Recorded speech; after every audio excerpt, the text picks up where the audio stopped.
what I want to talk about is the GFL. The GFL is this new global fight league. It is not an organization. It's not a promotion. It is a league. And the reason I bring that up because they're not trying to be a promotion. They're not trying to be an organization for whatever reason. I guess they're trying to differentiate themselves and be a league like the NBA, the NFL, NHL, and MLB, different things like that. And they're trying to have a 50% rev split and then a retirement fund and an insurance policy for these fighters. So don't get me wrong. It is something that's obviously good for the sport. It's good for the fighters. It is good for everyone involved other than maybe the person investing, which might be the biggest problem at the end of this all. It took them apparently 2 years or a year to get the investing. It took past what their date was for their original launch. And the reason I say that is the investor is unknown. No one is coming out and saying who the investor is. They want to be unknown. The fighters are saying that the checks are cashing. There are no problems on their end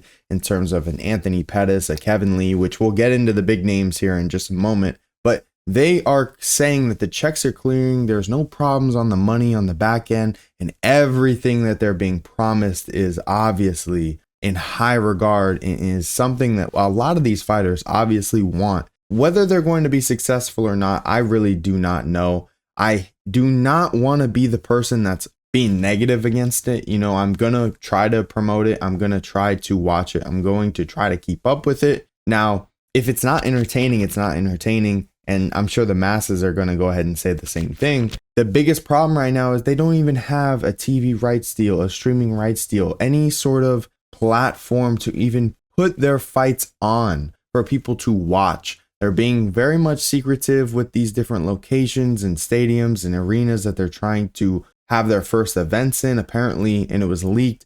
The person making the league did not disclose this to Ariel Helwani in their interview, but Kevin Lee did in their one-on-one interview instead of their dual interview with Anthony Pettis, that their first event is supposed to be April 4th. And their draft is this January 24th. So it is very interesting. They're only going to have about 2 months in between that, a little over. And there's supposed to be 8 teams globally and apparently an expansion in time. 2 fighters from each team in each division. And the divisions for the males range from bantamweight all the way to heavyweight. But it's not necessarily structured in the same way that the UFC is structured in terms of their weight classes.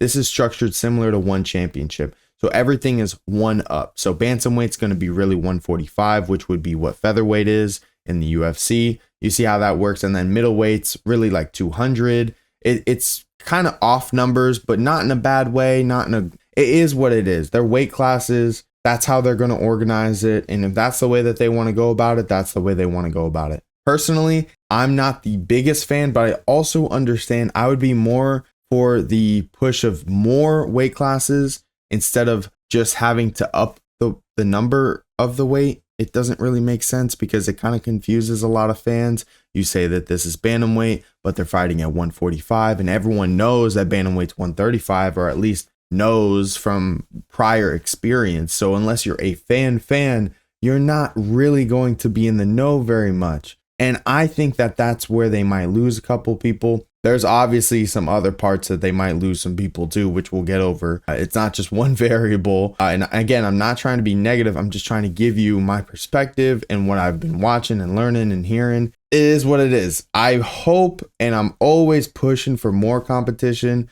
for more organizations, leagues, promotions, whatever the fuck you want to call it. As long as these fighters have another opportunity other than the UFC, the PFL, which apparently that's a whole nother thing we'll get into, dropping their $1 million to $500K possibly. That's a rumor going on. Bellator might be over. And then one championship, there's been problems with top tier fighters getting fights other than a Demetrius Johnson and a Ben Askren. Well, actually, I'll take that back because he's even talked about some problems when he was over there getting fights. But that's also why he retired so early over there before he was traded for DJ. There needs to be competition. There needs to be good organization for these types of things. Control everything. But they know that when you go to these other organizations, they're not as organized. They're not as well ran as the UFC is. And you got to give the props to the UFC for that. But at the same time, you know that obviously the fighters can get paid a little bit more than a 12-12 and a we should get rid of the win bonus. There should just be a flat rate, like in my opinion. There's obviously a lot of different things going on, but the GFL, this is their way of trying to fix those problems in a way. 50% rev split, insurance policy, a retirement policy. The women's weight classes are also structured very odd. It is strawweight to bantamweight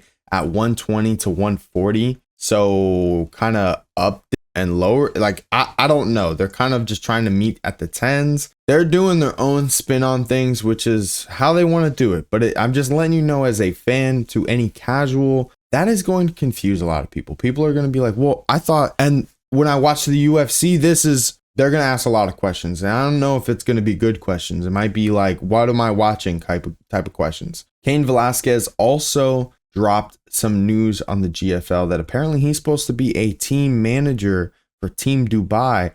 And guess who the team coach is? Javier Mendez over at Team AKA. So we'll see how that goes. And apparently you don't need to be in that region to be team wherever it is, like Team Dubai. You don't need to be in Dubai or live there or anything like that, which I'm not against, but I do understand. It's like a very, very, like when Ariel or anyone asks, like, why do teams, right? What's the point of doing teams?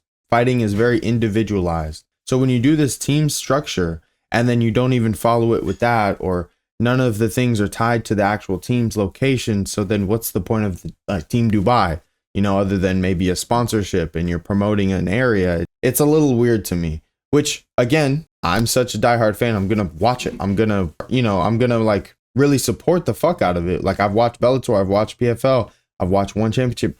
I'm sure there's a lot of things but this would be added to the list. I'm talking about the casuals. How are you supposed to grow this sport? How are you supposed to grow it past people like me? People that are already interested, because I'm already interested in the sport. How are you going to get people that are past my perspective? And that's how you grow the sport. And that's how you grow your brand. I don't know if they're going to hit that target. I hope they do, but I'm not sure. I'm going to tune in, just not sure if they can. Okay. I want to point this out, that on their website, it shows the top 50 fighters who have signed with the GFL in their league or whatever. And it's their most followed fighters. This is so obvious. Followers do not win you fights. Followers could be because you are a legend, like Frank Mir, Wanderlei Silva, right?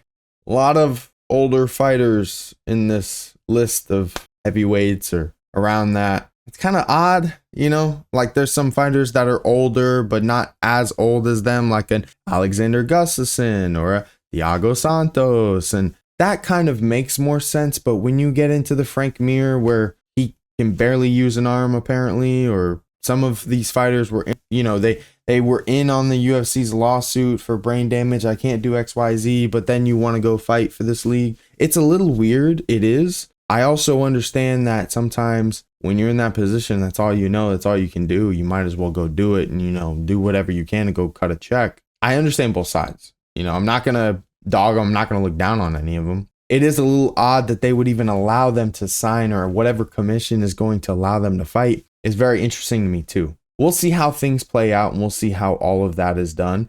Hell, they might not even get drafted. This might have just been a ploy to be, hey, you could be in our pool. You can help us gain some traction here on this side and be a part of what we're doing, right? Without actually being drafted and being on a team, etc. Or you could be a team member or a manager like Cain Velasquez. Hell, team coach, who knows? Maybe there's other positions and spots for them to be, and maybe that was their main objective, to bring more eyes to their announcement with these fighters' names. Who knows? I'm going to go over the list of fighters that they announced, and you let me know what your thoughts are and how you feel about them competing and watching them compete one more time. Now, keep in mind, there is also one last thing I do want to point out is I have a major question. The draft's in like 2 weeks, right? January 24th. This is January 9th, right? Where are all of the fighters? Because if you have 8 teams, 2 fighters to each division, you need at least a bare minimum of 16 fighters in each division, right?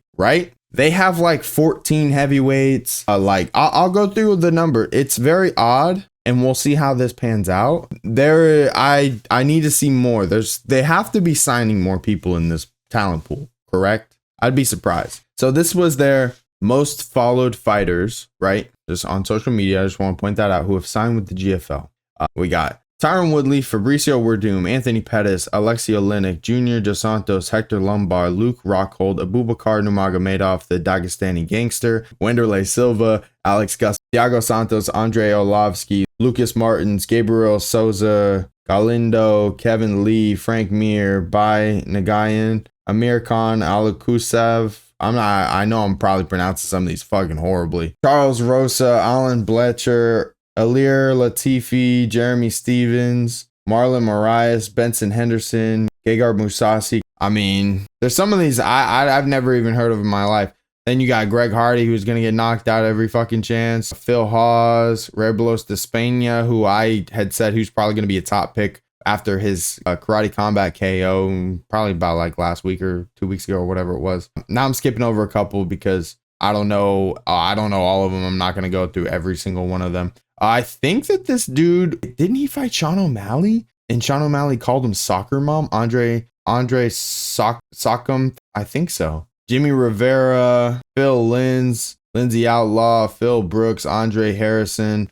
I skipped over a couple of them, but you kind of get the idea. Who I'm majorly interested in would be an Alexander Gustafsson, to be honest with you. That's who probably my biggest name is Alexander Gustafsson, just to see how has retirement been for him and why is he returning and why not the UFC, right? And why in this promotion? That would probably be my biggest question would be him as Alexander Gustafsson. Luke Rockhold is interesting, and that's only because he retired, fought in Karate Combat, and he's been like, oh, I want to do this, I want to do that. And now he found a home here in the GFL. I would not be surprised to see him and Alexander Gustafsson being probably some of the better talent that they have. Now, the names that stick out to me of like, why are you here, would be Fabricio Werdum, Junior Dos Santos, Wanderlei Silva, Frank Mir, guys like that.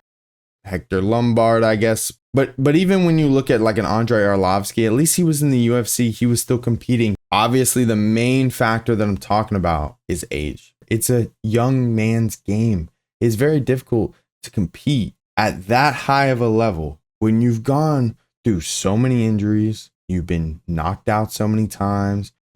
Age, your body, wear and tear. I mean, yeah, experience, knowledge, that's one thing. But you got to actually put it into practice. I'm not sure that that's the best for them at this stage of their life, but who am I to tell them what's best for them? I'm just going to tell you my opinions and thoughts. That'd probably be the only reason I'm not that interested in seeing some of these guys fight, because I don't know. I might feel like, why did we just see that? Or like, oh my God, he still has it. Like, you could shock me, but some of them are going to be the opposite. I promise you. And I ain't trying to disrespect, but your age and all these other different things and variables that add up that put you in this situation. So can they actually compete? Who is the investor? Who is the money behind the operation? And how organized is it? Because that matters. That matters. Look at the PFL Bellator merger right now. How much shit, how much drama is going on over there. And they are basically doing away with Bellator. They don't know what the fuck's going to happen. They're not going to have basically any events. I don't think that they've announced anything past this one with Paul Hughes and Usman Nurmagomedov.